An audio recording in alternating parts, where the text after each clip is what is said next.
Aniq ayta olamanki, siz ham mana bu muammolardan kamida bittasiga uchragansiz. Oyiga 120 million o'quv markazi topdim. Topdim mana nihoyat mana shunaqasini.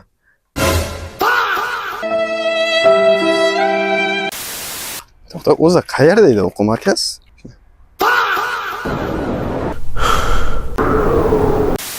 Bu o'sha o'quv markazmi? Qaysi vaqtdagi bo'sh guruhlaringlar bor? Sizning bosh vaqtingizdan tashqari boshqa barcha vaqtlarga bor.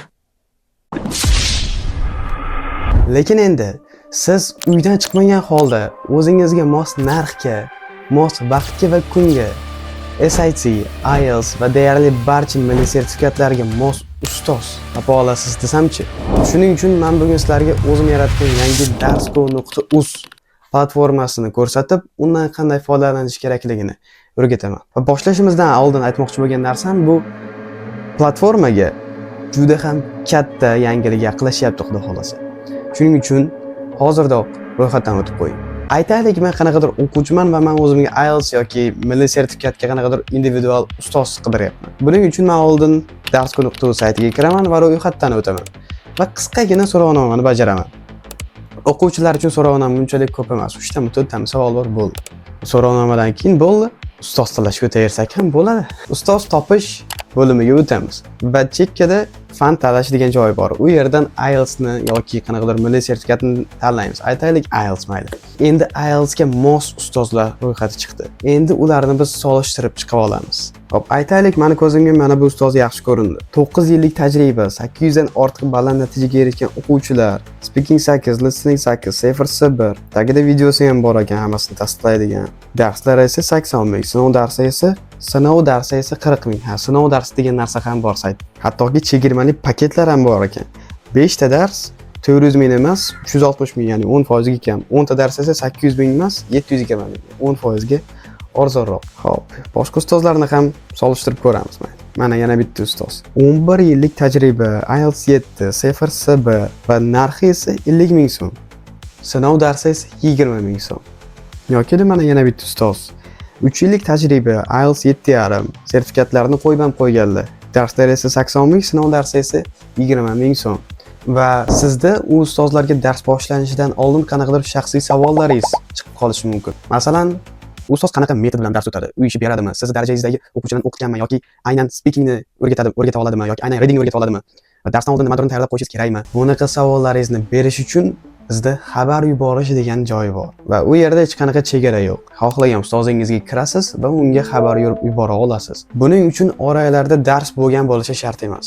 Aytaylik, men oxiri qaysidir ustozni tanladim. Endi buyurtma qilishga o'tamiz. Darsni buyurtma qilish tugmasini bosamiz. U tugmani bosganimizdan keyin bizga u ustoz o'ta oladigan darslar ro'yxati chiqadi. Chunki bitta ustoz bir nechta fanni o'ta olishi mumkin. Bizga IELTS kerak, shuning uchun IELTS ni tanlaymiz va endi bizga u ustoz o'ta oladigan kunlar ro'yxati chiqadi. U yerdan biz o'zimizga ma'qulini tanlaymiz. Endi bizga dars davomiyligi va vaqti ro'yxatda chiqadi. O'zimizga ma'qul vaqtni tanlaganimizdan keyin bizda har hafta qaytarish degan imkoniyat bor. Uni masalan 2 hafta qaytarish desangiz, ya'ni 2 hafta xuddi shu vaqtda, xuddi shu kunda, xuddi shu dars shu ustoz bilan bo'ladi. Endi oxiri to'lovga o'tamiz. To'lov yoki klik bilan yoki o'zingizning boshqa kartangiz bilan bo'ladi. Va nihoyat to'lovni qilganingizdan keyin bo'ldi. Dars o'sha saytdagi kalendaringizning ichiga rejalashtirib qo'yiladi. Va bitta darsni rejalashtirib qo'yish qancha vaqt ketdi hozir sizda? 15 daqiqa yoki undan ham kam agarda tezroq bo'lgan bo'lsangiz. O'quv markazlarida yoki Telegramdagi onlayn darslarda bundan ancha ko'proq vaqt ketardi, to'g'rimi? Endi u darsga qanday kiraman desangiz, shu darslarim degan oynadagi kalendardan darsingizni topasiz va darsingizni kuni va vaqti kelganda kirish tugmasini bossangiz, sayt sizni sinfxonaga yuboradi. Sinfxonada esa endi aynan o'sha onlayn uchrashuvga kirish tugmasi bor. Va mana nihoyat bo'ldi. Darsga kirasiz, dars o'tiladi. Darsdan keyin o'sha ustozga keyin reyting qoldirishingiz mumkin. Tamom. Va keyingi darsingizdan oldin tekshirib qo'ying, uy ish bermaganmikinlar, chunki shunaqa joyi ham bor saytning. Endi keling boshqa funksiyalar haqida ham gaplashsak. Ulardan asosiysi bu guruh darsi. Hatto guruh darsi ham bor.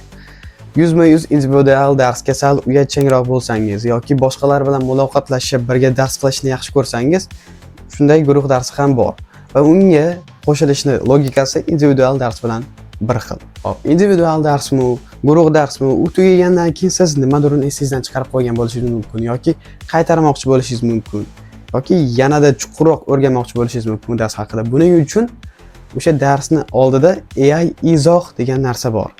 O'shani bossangiz sun'iy intellekt sizga o'sha darsda bo'lgan narsalarni qisqacha ta'rifini beradi.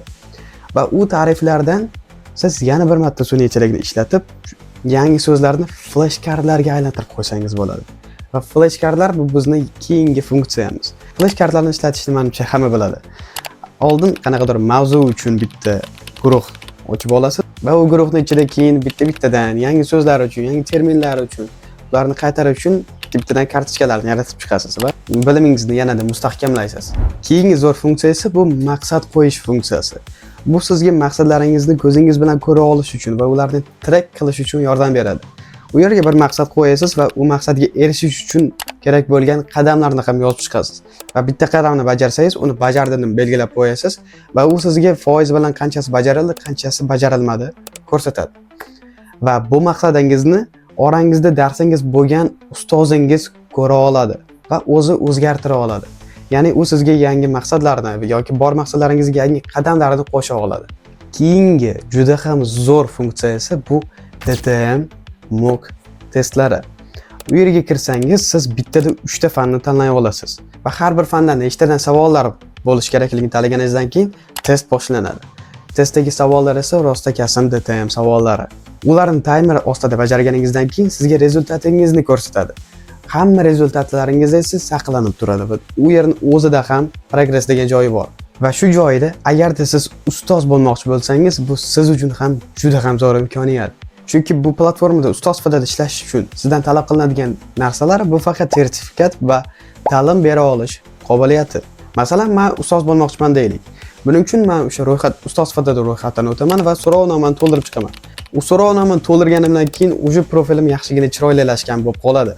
Va men shunchaki mavjudlik vaqtlarim, ya'ni qaysi kunlar va qaysi vaqtlar dars bera olishimni kiritganimdan keyin profilim 100% ga to'lgan bo'ladi. Va keyin platformadagi adminlar sizni profilingizni tasdiqlagandan keyin siz ustozlar qidiruv ro'yxatidan chiqishni boshlaysiz. Va darslaringiz sifatini yaxshilashga harakat qiling. Chunki o'quvchilar sizga reyting bera oladi. Past reyting qo'yib qo'ysa esa siz qidiruv ro'yxatidan chiqishingiz anchaga qiyinlashadi. Va endi agarda sizga platforma yoqqan bo'lsa, unga tezroq ro'yxatdan o'ting. Va boshda aytganimdek, xudo xolasa juda ham katta yangiliklar yaqinlashyapti. Bu saytda hali ko'p narsalar bo'ladi. Video yoqqan bo'lsa esa YouTube va Telegram kanallarimga obuna bo'lib qo'ying.